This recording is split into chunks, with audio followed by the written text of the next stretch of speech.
Hi, I'm Dr. Sarah Watson. I'm a clinical psychologist from Totally Psyched, and I'm going to talk today about why in the afternoons it can be so hard with your ADHD child or adolescent, let alone the evening routine. So first I'm going to baffle you with a little bit of the science behind ADHD, and then after that I'm going to talk a little bit about what can we do. Okay, so let's get started.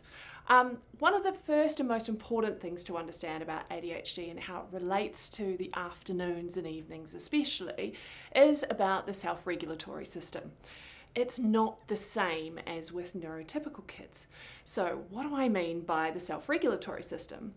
Well, what I mean is the executive functioning part of our brain. Now that is a specific part that we call the frontal lobe, or even more specifically to that, it's the prefrontal cortex, which is that kind of meaty bit on the outside of the brain. Now, as we know with ADHD, that part is delayed in its maturity, so it takes a bit longer to develop. And with that is also what we call the executive functions.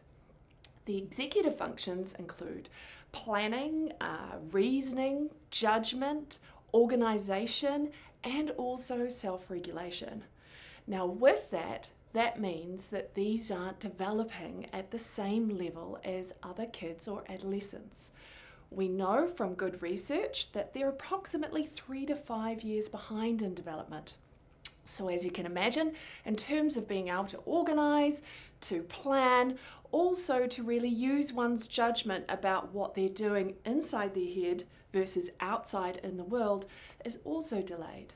That means that there's a lot of work that has to go into managing oneself during the day. That's hard. So when they come home, by the time they're there in the afternoon, a lot of kids with ADHD are exhausted. They're done. And more specifically, their self-regulatory abilities are zapped out. Now, what we know from science and research and lots of studies is that our self-regulatory system doesn't top up throughout a day. Actually, we can deplete it over a day. In other words, it can run out. When it runs out, our ability then to be able to filter and manage ourselves also runs out. So that's why, if you think about it, kids that are really holding it together, managing themselves at school, then by the time they come home, they're more comfortable. They know that they're with people who love them unconditionally. They let loose, kind of almost seem a little bit wild. That's because A, they're comfortable, but also B, they don't necessarily have that regulation ability still in the system. So that leads to, what do they need? What they need is they need some time, usually, to be able to get more of that regulation into their system. So yes, it is possible to be able to increase the amount of regulation, but with that, the only way to do it is to decrease demands.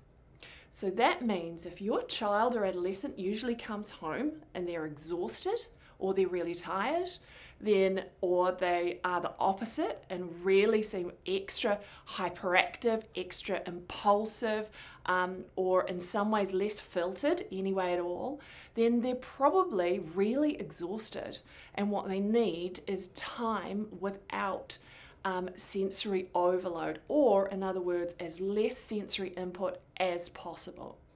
So them being able to go to their room or wherever, a space where it's comfortable, it's calm, it's low sensation, so the lights are low, there's not a lot going on, where they can just chill out and then increase that regulation. They also will probably need food. Sometimes even a little bit of glucose helps. So yes, that's sugar. Not a lot of sugar, just a little bit of sugar. And of course, natural sugars are always better. But also, they might get really tired and so just need, as I said, to chill. So leaving them alone, it's not the time to ask lots of things of them. So homework straight away is not a good idea. Asking them to clean up something, to put things away, asking them anything, not a great idea. Give them half an hour to an hour just to chill. Once they've done that, they're more likely to be able to do it with ease.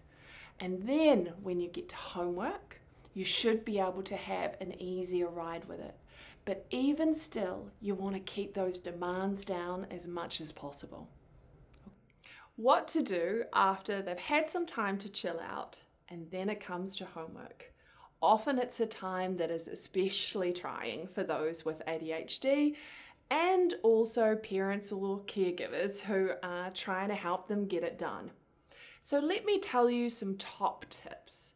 Number one, it's really important to just do what is necessary, what they need to do. So keep it as little as possible.